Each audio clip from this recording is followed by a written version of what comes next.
తెలంగాణ ప్రజలందరికీ నమస్కారం. మరి గత 3 రోజులుగా ఢిల్లీలో తెలంగాణకు సంబంధించిన వివిధ అంశాలపైన, వివిధ సమస్యలపైన ఎన్నో రోజులుగా పోరాడుతున్నప్పటికీ ప్రభుత్వం నుండి స్పందన లేకపోవడంతో ఇటు ముఖ్యంగా రిటైర్మెంట్ అయిన ఉద్యోగులు దాదాపు 25,000 మందికి చేరువలో ఉన్నాం. ఈరోజు అందులో దాదాపు 78 మంది చనిపోయారు. మనకున్న రికార్డు ప్రకారం చాలామంది ఇంకొంటారు. అత్యధికంగా టీచర్లు, పోలీసులు ఎందుకు చనిపోతున్నారో కానీ గతంలో రీజన్స్ కూడా చెప్పడం జరిగింది. వీళ్ళందరికీ రావాల్సిన బకాయిలపై అంటే అది రూల్స్ ప్రకారం అందులో బెనిఫిట్స్ అని రాసినాయి, కానీ ఈ బకాయిలు పెండింగ్ బిల్స్ అయితే ఈ బకాయిలపై నేను కాగ్ రిపోర్ట్తో సహా అన్నీ కలిసి గవర్నర్ గారికి 5 సార్లు ఇవ్వడం, అంతేకాకుండా గవర్నర్ రాజ్భవన్ ముట్టడి, అసెంబ్లీ ముట్టడి, కాగ్లో సామూహికంగా అప్లికేషన్లు పెట్టడం, ఈ విధంగా కాగ్ల కంప్లైంటు, ఎన్హెచ్ఆర్సీల కంప్లైంటు. ఎన్హెచ్ఆర్సీ దాదాపు 8 వారాల టైం ఇచ్చి వాళ్ళకి ఇచ్చేయమన్నది. మొన్నటి దికాన ఎన్హెచ్ఆర్సీకి వెళ్ళి అక్కడ వాళ్ళను కలిసి నేను జరుగుతున్న పరిస్థితుల పైన వాళ్ళకు పూర్తిగా మరొక డాక్యుమెంట్ ఇవ్వడం, మరణమైన వారి గురించి వాళ్ళ ఫోటోలు, వాళ్ళ డీటెయిల్స్ అన్నీ కూడా పెట్టడం, అంతేకాకుండా హాస్పిటల్లో అడ్మిట్ అయిన వారి గురించి, మరి ఇటీవల పోలీస్ డిపార్ట్మెంట్ పని చేసి కాలు పోగొట్టుకున్న బ్రదర్ సూర్యనారాయణ గురించి, అంతేకాకుండా శ్రీధర్ రావు ఎవరైతే 4 బ్లాకులు వచ్చి హార్ట్ ఆపరేషన్ అయిందో ఆయన గురించి, మూర్తి గారు ఇక సగం కొద్ది పైసలు జీపీఎఫ్ ఏమో వచ్చినాయి, పూర్తి డబ్బు అయితేనే అక్కడ ఆయన పూర్తి వైద్యం దొరుకుతాయి కాబట్టి ఆయన డబ్బు లేకపోవడంతో హాస్పిటల్కి వెళ్ళి డిశ్చార్జ్ అవ్వడం, ఇవన్నీ వివరాలతోని నేను పూర్తి స్థాయిలో జాతీయ మానవ హక్కుల కమిషన్కు ఫోటోలు సహా ఒక డాక్యుమెంట్ ఇవ్వడం జరిగింది. నెంబర్ 1.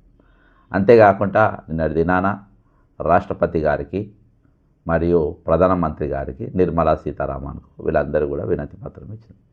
ఏంటంటే ఈరోజు తెలంగాణలో ఆర్థిక వ్యవస్థ అస్తవ్యస్తంగా ఉన్నది, ఫైనాన్షియల్ ఎమర్జెన్సీ అని నడుస్తుంది. ఈరోజు నా దగ్గర నేను పథకాల గురించి మాట్లాడతలేను, ఇక్కడ కమిటెడ్ ఎక్స్పెండిచర్ గురించి మాట్లాడుతున్నా. ఈరోజు వైద్యం అనేది కమిటెడ్, విద్య అనేది కమిటెడ్, ఇవన్నీ జీతాలు కమిటెడ్.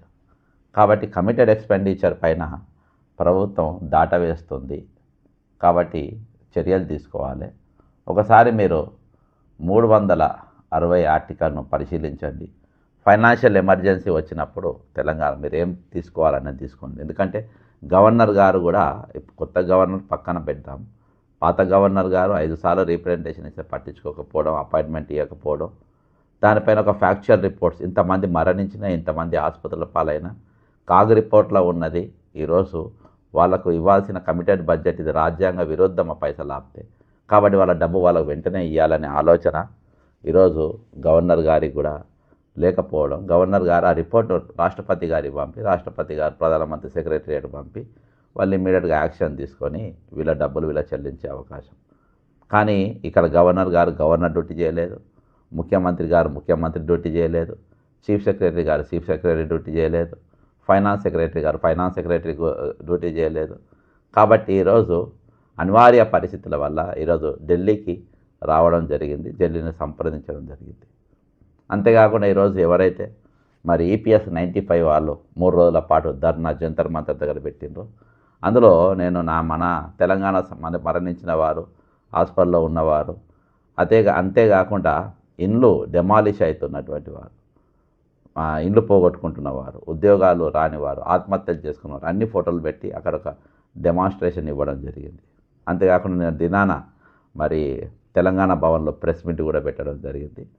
సాక్షి వాళ్ళు కవర్ చేసిండ్రు, తక్కిన పత్రికలు, ఇక మనకు తెలిసిన విషయమే. సరే, ఏదేమైనప్పటికీ ఈరోజు ఖమ్మంలో భూదాన్ భూములు ఏ విధంగా లాక్కున్నారో, కూలగొట్టిండ్రో అవన్నిటిపైన కూడా గతంలో నేను జాతీయ మానవ హక్కుల కమిషన్ కంప్లైంట్ ఇచ్చిన, దాని ఫాలో అప్ కూడా చేయడం జరిగింది.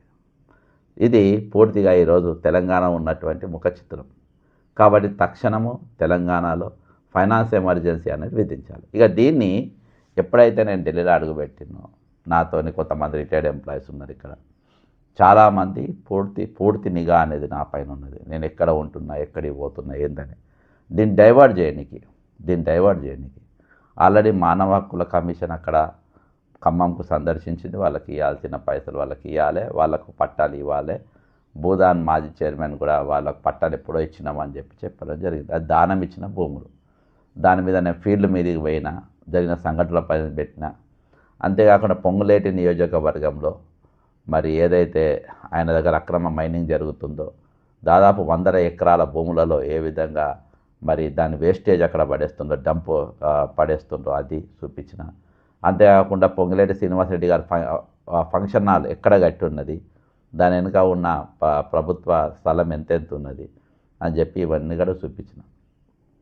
అప్రమత్తమైన ప్రభుత్వం ఒక్క దెబ్బకు 2 పిట్టలు లెక్క.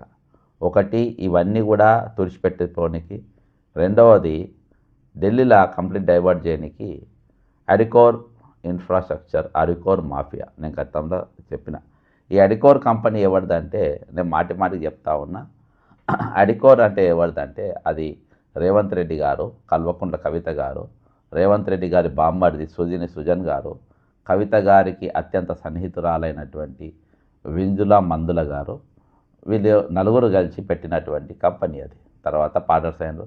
మేము వారం రోజులే ఉన్నాం, 10 రోజులే ఉన్నామని చెప్తారు. కానీ ఒక కంపెనీ ఇద్దరు కలిసి పెట్టాలంటే ఈరోజు వాళ్లకు వ్యాపార పరంగా కానీ, వ్యాపార లావాదేవీలలో కానీ, వివిధ ఆల్రెడీ ఆర్థిక లావాదేవీల్లో వీళ్ళకి ఇచ్చిపోచుకునే ధోరణి ఉన్న. ఇక్కడ స్టేట్ పోలీసు సెంట్రల్ కింద పనిచేస్తారు. వాళ్ళు లోపలి పోవడానికి పర్మిషన్ అడిగినప్పుడు రాష్ట్రపతి భవన్లో వాళ్ళు ఏం చెప్పిందంటే, మీరు నన్ను సెక్రటరీ దగ్గర తీసుకుపోయినారు, రాష్ట్రపతి సెక్రటరీ దగ్గరికి ఇట్లా కలవాలి అది ఇదంటే, మీరు కోర్టుకు పోలేదా అన్నాను. చాలామంది కోర్టుకు పోయినరు అన్నారు. కోర్టుకు పోయినా కంటెంప్ట్ కూడా వేసిండ్రు, చనిపోయినరు. అమృత అయినట్టు ఆయన వేసిండ్రు. కంటెంప్ట్ కూడా ఇంటలేరా అన్నారు. కంటెంప్ట్ కూడా ఇంటలేరు.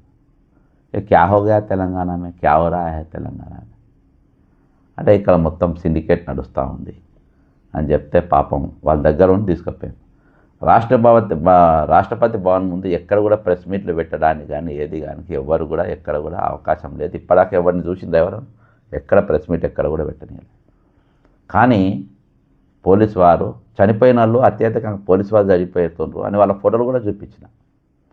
కాళ్ళు ఇరిగిపోయిన సూర్యనారాయణ గారి ఫోటో, శ్రీనివాస్ గారి ఫోటో, మరియు శ్రీధర్ గారి ఫోటో, మక్బూల్ గారి మరి కాళ్ళు ఇరిగి ఇప్పుడు బెడ్ పైన ఉన్నటువంటి ఆయన ఫోటో, ఇవన్నీ చూపించినప్పుడు చనిపోయిన వాళ్ళు చాలామంది మైసయ్య గారి ఫోటో ఇవన్నీ కూడా చూపించినప్పుడు వాళ్ళు లేదు మీరు ప్రెస్ మీట్ ఇన్నే పెట్టుకోండి ఏమన్నా కానీ అని వాళ్ళు చేరేసి ఆడ వీడియో చేయించుకుంటున్నారు. నేను ఎంతసేపు అన్నా మాట్లాడమన్నారు. కాబట్టి వాళ్ళకు కూడా ఇబ్బంది కావద్దు కాబట్టి 10-15 నిమిషాలు, 8 నిమిషాలు, 11 నిమిషాల వరకు ఆడ వీడియో చేయడం జరిగింది. అంటే ఈరోజు సగటు మనుషులకు ఒక వేరే రాష్ట్రము ఎక్కడో పోలీస్ సిబ్బంది వాళ్ళకు ఉన్నటువంటి మానవత్వం ఈరోజు హోంమంత్రి దగ్గర పెట్టుకున్న రేవంత్ రెడ్డి గారికి లేదు. తెలంగాణలో ఉన్న చాలామంది ఐపీఎస్ ఆఫీసర్లకు లేదు ఈరోజు. అరే ఇంతమంది చనిపోతా వీళ్ళకి ఎందుకు ఇస్తలేరు పైసలని, ఈరోజు వాళ్ళకి ఎట్లనే ఇప్పియాలని వీళ్ళని పరామర్శించేటోళ్ళు లేరు.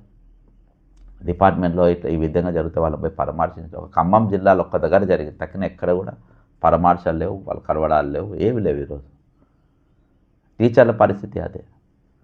కాబట్టి ఈరోజు ఇన్ని దారుణమైన పరిస్థితుల మధ్యలో ఈరోజు తెలంగాణ కొట్టుమిట్టాడుతుంది.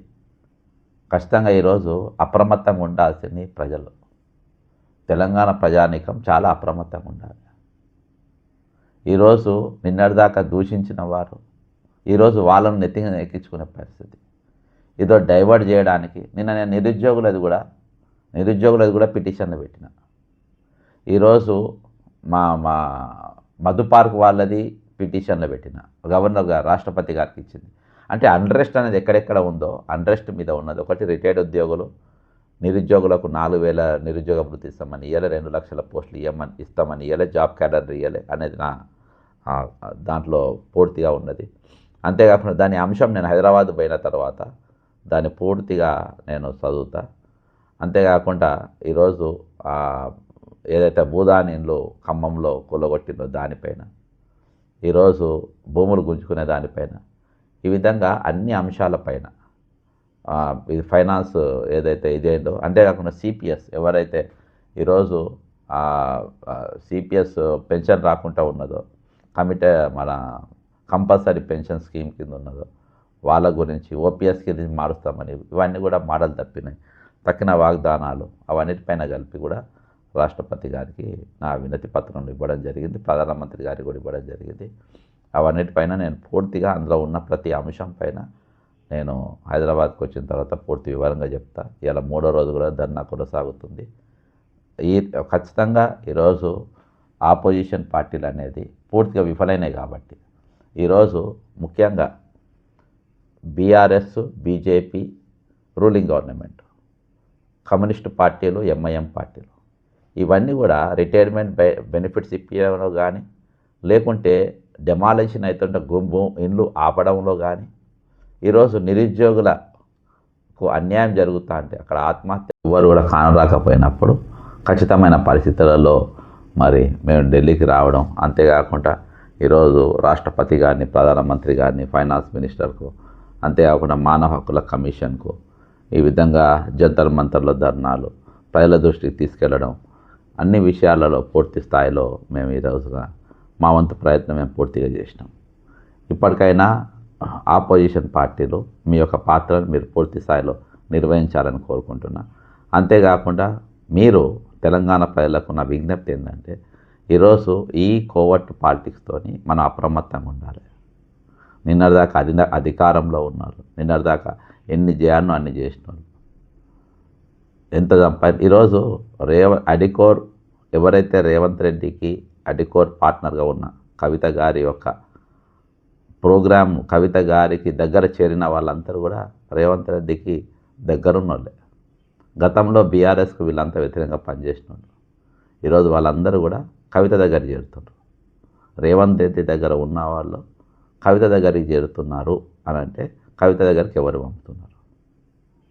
కాబట్టి ఇవన్నిటిపైన కూడా తెలంగాణ ప్రజలు అప్రమత్తంగా ఉండాల్సిన సమయం ఆసన్నమైనది. ఈరోజు ప్రభుత్వం, ప్రజలు ఈరోజు ముఖ్యంగా పట్టాలు పంపిణీ చేయడానికి ముఖ్యమైన కారణం ఏంటంటే కేరళ సీఎం గారు మరి భూదాన్ భూములపైన మరి ఆయన ట్వీట్ చేయడం, అన్ని ప్రెస్లలో రావడం, రేపు దీన్ని ఎన్నికల ఎజెండాగా కేరళలో వాడుకునే ప్రయత్నం చేసిండ్రు. నేను వీడియో కూడా చేసిన, ఇది ఎజెండా కాబోతుందని. కాబట్టి అధిష్టానం దీనికి భయపడి ఇమ్మీడియట్గా ఆ భూములు వాళ్ళకి పట్టాలు ఇచ్చేసేయాలని చెప్పేసి అధిష్టానం ఆదేశానుసారం ఈరోజు ఆ భూములు వాపసిస్తున్నారు, పట్టాలని తయారు చేసిస్తున్నారు.